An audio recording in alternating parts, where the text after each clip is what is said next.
I was recently a guest on one of my favorite retail media podcasts, Unlocked with Austin and Elizabeth. And this is one of my favorite podcasts because it is all about the career stories and personal POVs of notable people in the retail media industry. It is more candid and more personal than a lot of the very excellent but quite tactical or nitty gritty oriented podcasts that are out there. So I was very flattered to be asked on the show. And I talk a little bit about the origin story of Retail Media Breakfast Club, what I was doing before all of this, some of my routines around content, things like that. But what I wanted to share with you on this little snippet from that conversation is a little bit more of my process as a writer.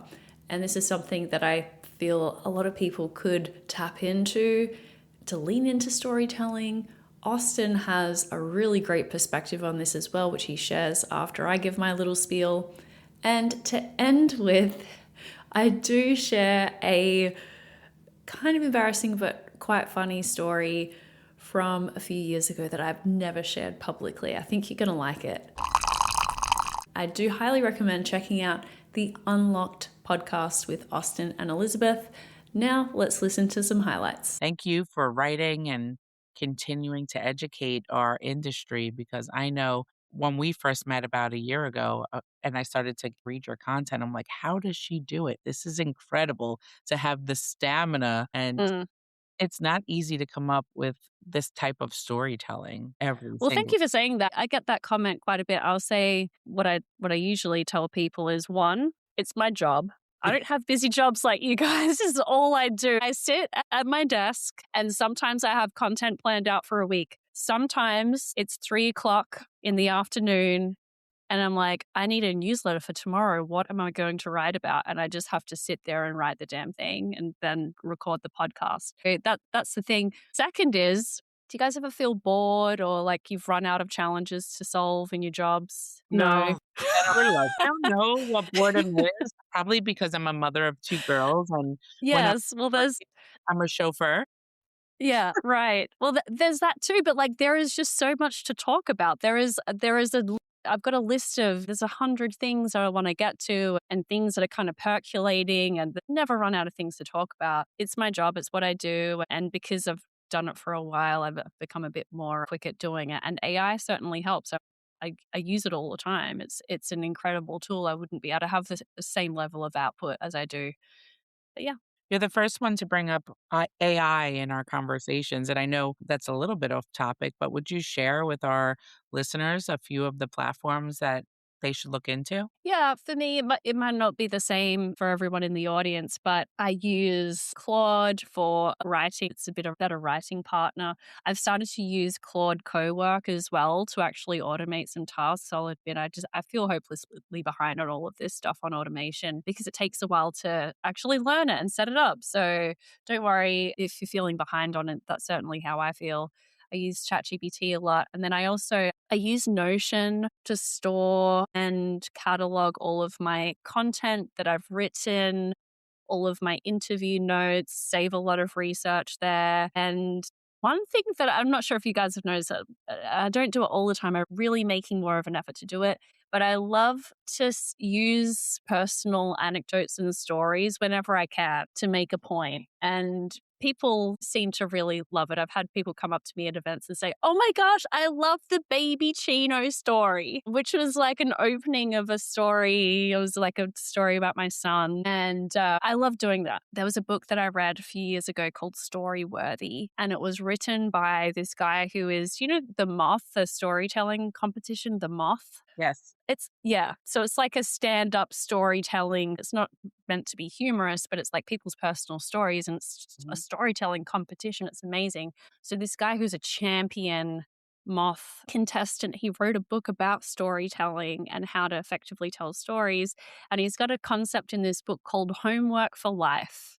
Hmm. And it's basically every day you write a quick snapshot of something that happened. It could be from that day, it could be a memory from years ago, and just start documenting things that happen. It doesn't need to be anything significant. Some of the most powerful stories that we have is not about going on this amazing vacation or hiking the Camino Trail. It's about the conversation that you had with your kid or about the dog running away or something like that. So I started doing that. I write things down, extract it and get it into my Notion database. And then I use AI tools to see, I'll write an article on like which story can I use as an opener for this? And sometimes the link will be a little bit tenuous, but that's something that I've really started to enjoy is bringing more of that storytelling in. And it's fun. I think we could all have a lot more fun in this industry. We do not need to be so serious. I don't know. I'm having a lot of fun.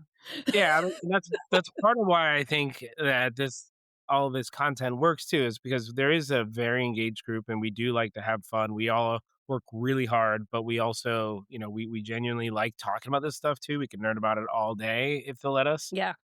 I do have this image of you sitting there in front of your computer talking to the AI and writing back and forth to the AI because you're like, I couldn't get anyone on the phone today, so this is who I get to talk to. Here are all my stories. But it feels like it's almost like a second brain and a little bit of Yeah. an assistant slash editor that's helping Yes. you stay organized even when you didn't realize that you were organized. Making those connections is really key. Mm. This Yeah. the storytelling aspect though is right on. And I think that's definitely throughout people's sales careers that if they haven't gotten the message around, you have to be able to tell a great story that helps differentiate your brand, your product, your team, whatever it is that you have to do. It's definitely something that I hope people don't underinvest in the development of those skills just because there's Mm. easier AI tools that can help you spit out content, but you have to be able to tell that story. That creates that human connection that you're talking about. So Yeah. And they remember it. and they remember, of course they do. Yeah. Creates the strong relationships. It creates the ability for you to land a highly technical point because you can relate it Mm. back to something that they probably have experienced in their life too.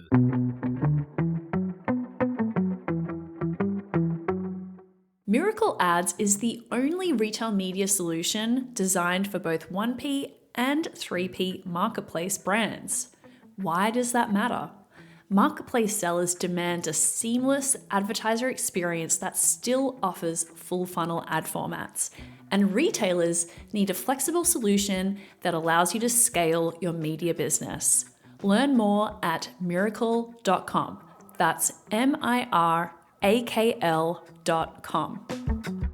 And then in the interview, Austin and Elizabeth asked me about how I first got into the retail media game, and this actually presented a perfect opportunity to tell a story that I've never actually told publicly before that I think you're going to get a real kick out of. Instacart launched their self-serve ad platform, and they just came out of the gate with something that was accessible, it was smart, it was really well thought out, and it really made me think about this whole ecosystem outside of just the big behemoth in the room. So that was really the moment. So actually, I partnered up with one of my colleagues at Bobsled Marketing, that's the name of my agency, one of our advertising leaders, Stefan, and we started writing a book about Instacart. It was called Instacart for CMOs. And because I wanted to get into this, Instacart's very interesting because it's a four-sided marketplace. You've got the brands, you've got the advertisers, you've got the retailers, and then you've got also the shoppers in the stores as well. And they're kind of like, they have a little bit of a choice in what product gets picked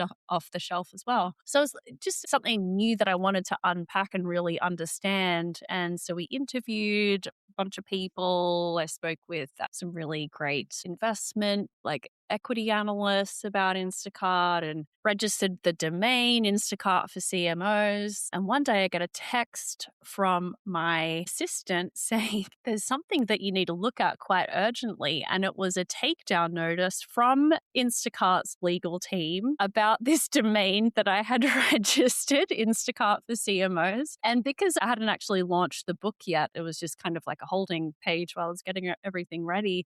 They thought that I was some personator, someone sort of like using their trademark as a bad actor. That was in their claim. So they actually made me give up my domain instacartforcmos.com. And I was actually just, I was preparing for this. I was just looking at this, like it went to arbitration and everything. I was like, look, I just wrote a book to tell everyone how great Instacart is.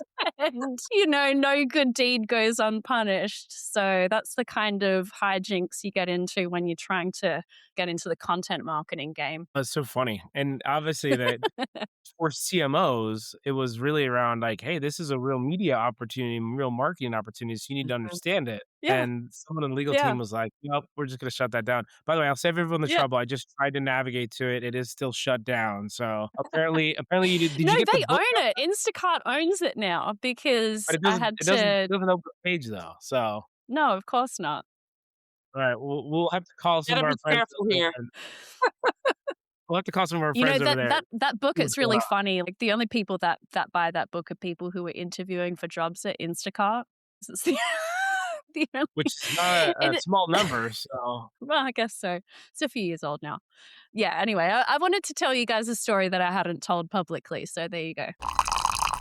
Well, that is it for today. I hope you enjoyed this little snippet from that episode that I did with Austin, Leonard, and Elizabeth Donovan from the Unlocked podcast. We'll link up to it in the show notes. Thanks for listening, and I'll catch you tomorrow.